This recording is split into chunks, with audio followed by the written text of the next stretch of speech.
Good morning students. Class 11th। यहाँ पे जैसा कि आपका जो चैप्टर चल रहा था गलता लोहा, उसके क्वेश्चन आपने किए। अब नेक्स्ट क्वेश्चन है सेकंड नंबर। उसकी आंखों में एक सर्जक की चमक थी। कहानी का यह वाक्य किसके लिए कहा गया है? यहाँ पे जैसा कि आपको बताया कि ये वाक्य मोहन के लिए कहा गया है। और किस प्रसंग में कहा गया है? मोहन धनराम की दुकान पर हंसुए की धार लगवाने आता है। काम पूरा हो जाने पर वहीं बैठा रहता है। धनराम एक मोटी सी लोहे की छड़ को गर्म करके उसे गोल आकार करने का प्रयास कर रहा था, परंतु सफल नहीं हो पा रहा था। मोहन ने अपनी जाति की परवाह न करके हथौड़े से नपी तुलाई चोट मारकर उसे सुदृढ़ गोल आकार में दे दिया। उसके सधे हुए अभ्यस्त हाथ के कमाल के उपरांत उसकी आंखों में सजग की एक चमक थी। नेक्स्ट, यह पात्र विशेष किन परिस्थितियों और पहलुओं को उजागर करता है? यह मोहन के जाति निरपेक्ष व्यवहार को उजागर करता है। वह पुरोहित का पुत्र होने के बाद भी अपने बाल सखा धनराम के यहाँ आकर काम करता है। यह कार्य उसकी बेरोजगारी की दशा को व्यक्त करता है। वह अपने मित्र से काम न होता देख उसकी मदद के लिए हाथ बढ़ा देता है और काम को पूरा कर लेता है। यहाँ पे जैसा कि प्रसंग भी आपको पता है कि दोनों मित्र हैं, लेकिन दोनों में जातिगत उच्चता और निम्नता का बहुत बड़ा भेद था, लेकिन मोहन ने उस भेद को भुला दिया। नेक्स्ट नंबर आता है। गांव और शहर दोनों जगहों पर चलने वाले मोहन के जीवन संघर्ष में क्या फर्क है? लिखे। मोहन को गांव व शहर दोनों जगह संघर्ष करना पड़ा। गांव में से परिस्थिति जन्य संघर्ष करना पड़ा। वो प्रतिभाशाली था।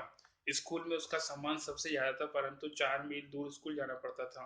यदि उसे नदी भी पार करनी पड़ती थी। बाढ़ की स्थिति में किसी दूसरे गांव में यजमान के यहाँ रहना पड़ता। घर की आर्थिक स्थिति तंग थी। शहर में वह घरेलू नौकर की तरह कार्य करता था। साधारण स्कूल के लिए भी उसे पढ़ने का समय नहीं दिया जाता था। वो पिछड़ता चला गया और अंत में बेरोजगार बनकर छोड़ दिया गया। कुल मिला के यहाँ पे जैसा कि प्रसंग दोनों जगह आपने देखा, गांव के अंदर तो उसकी मुसीबतें थी से, लेकिन शहर में जाकर भी उसकी मुसीबतें कम नहीं हुई। सिर्फ कहने के रूप में उसको विद्यालय का लालच दिया गया, विद्यालय का प्रलोभन दिया गया कि शहर में ले जाकर विद्यालय मिलेगा, उसकी पढ़ाई लिखाई की अच्छी व्यवस्था होगी। लेकिन ऐसा कुछ भी नहीं हुआ, बल्कि विद्यालय तो दूर हो सकता है, छोटे से स्कूल में दाखिला दिया गया और उसे घर के नौकर की तरह बर्ताव किया गया। एक अध्यापक के रूप में मास्टर त्रिलोक सिंह का व्यक्तित्व आपको कैसा लगता है? उनकी खूबी और खामियों पर विचार कीजिए। मास्टर त्रिलोक सिंह का व्यक्तित्व अध्यापक के रूप में ठीक ठाक लगता है। वे अच्छे अध्यापक की तरह बच्चों को लगन से पढ़ाते हैं। वे किसी के सहयोग के बिना पाठशाला चलाते थे। वे अनुशासन प्रिय थे। दंड का भय आदि के द्वारा बच्चों को पढ़ाते। वे होशियार बच्चों की उज्जवल भविष्य की कामना करते हैं। जैसा कि मोहन के बारे में उन्होंने खुद ने कह रखा था कि मोहन बड़ा होकर स्कूल का उनका नाम रोशन करेगा। इन सब विशेषताओं के बावजूद उनमें कमियां हैं। वे जातिगत भेदभाव को मानते हैं। यहाँ पे उदाहरण भी आता है कि वो धनराम को ताना मारते हैं कि तेरे सिर में तो लोहा भरा है। अब ऐसा अध्यापक के द्वारा कहना गलत है। अध्यापक का दायित्व होता है कि बच्चे को प्रोत्साहित करना, न कि हतोत्साहित करना। वे विद्यार्थियों को सख्त दंड देते थे। वे मोहन को भी बच्चों की पिटाई करवाते थे। मोहन से भी बच्चों की पिटाई करवाते। वे कमजोर बच्चों को कटु बातें बोलकर उनमें हीन भावना बढ़ते थे। छात्रों में हीन भावना तथा भेदभाव करने का तरीका अशोभनीय था। यहाँ पे जैसा कि आपने खुद ने देखा कि एक अध्यापक के नजर में सभी बराबर होते हैं, उसके लिए किसी भी प्रकार का कोई भेदभाव नहीं होता, लेकिन यहाँ पे ऐसा प्रसंग आता है तो ये गलत है।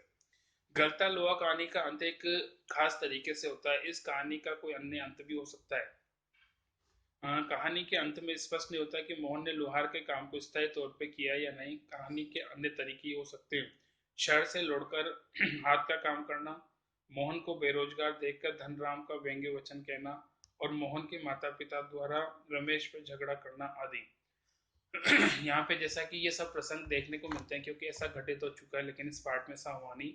इस पार्ट में सिर्फ ये हुआ कि उसने सिर्फ वहां उसकी मदद की, उसके बाद वो पार्ट आगे चलता है, वहीं पे पूरा हो जाता है। नेक्स्ट, गलता लोहा पाठ में चित्रित सामाजिक परिस्थितियां बताइए। कहानी में गांव की परंपरागत समाज का चित्रण किया गया है। ब्राह्मण टोले के लोग स्वयं को श्रेष्ठ मानते थे और शिल्पकार टोले में उठते बैठते नहीं थे। कामकाज के कारण शिल्पकारों के पास जाते परंतु वहां बैठते नहीं थे। उन्हें बैठने के लिए कहना भी उनकी मर्यादा के विरुद्ध समझा जाता।